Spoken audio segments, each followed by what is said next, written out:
Hey guys, today I'm going to show you how to set up automated responses on Facebook Messenger. First of all you have to do is open Play Store or App Store on your phone. Then you have to click on the search on the bottom right corner. Then you have to type Facebook Business Suite. Search that and you will see Meta Business Suite. Oh, now it's changed to Meta. Before it was Facebook Business Suite. Then you have to download the application. Then you have to click on open. Once the app is opened, you have to select your Facebook page from here. Then you have to go to the tools on the bottom right corner. From here you have to go to the settings. Click on settings. Then you have to find the option called automations. Click on automations.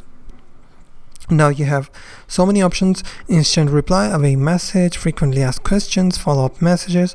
So for example, I will click on instant reply. Now I have to check this messenger box. Now I will edit. I have already created a message.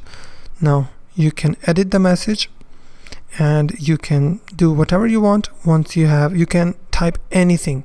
Now if anyone asks you a question or text you on Facebook Messenger, then this message will be sent automatically through these automations.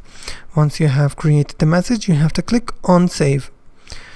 Now you have successfully set it up automated responses on Facebook Messenger. If you find this video helpful, please hit the like button and also don't forget to subscribe.